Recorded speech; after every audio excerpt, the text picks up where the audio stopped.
কারো যদি শরীরে ব্যথা থাকে, যে কোনো অঙ্গ প্রত্যঙ্গে যদি ব্যথা হয়ে যায়, ওই ব্যথার স্থানে হাত রেখে যদি আপনি এই ছোট্ট দোয়াটি 3 বার শুধু পাঠ করতে পারেন, সঙ্গে সঙ্গে ওই ব্যথাটাকে দূর করে দিতে পারেন কে?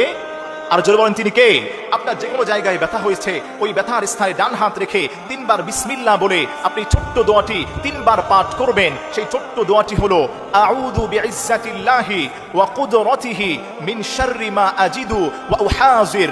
আউযু বিইজ্জাতিল্লাহি ওয়া কুদরাতিহি মিন শাররি মা আজিদু ওয়া উহাযির। এই ছোট্ট দোয়াটি আপনি আল্লাহর কাছে বললেন, আউযু বিইজ্জাতিল্লাহি ওয়া কুদরাতিহি মিন শাররি মা আজিদু ওয়া উহাযির। আপনি আল্লাহর কাছে বলছেন, আল্লাহ, আমার পায়ে ব্যথা, আমার শরীরের যে কোনো অঙ্গ প্রত্যঙ্গে ব্যথা হয়েছে, আল্লাহ আমি তোমার কাছে, তোমার কুদরতের কাছে, তোমার ইজ্জতের কাছে, আল্লাহ এই ব্যথা থেকে আমি পানা চাই। বিশ্বনবী বলে দিয়েছেন, এই ব্যথার স্থানে হাত রেখে এই দোয়াটি পড়তে দেরি হবে, আর আল্লাহ রাব্বুল আলামিন মুহূর্তের মধ্যেই তার সমস্ত ব্যথাকে আল্লাহ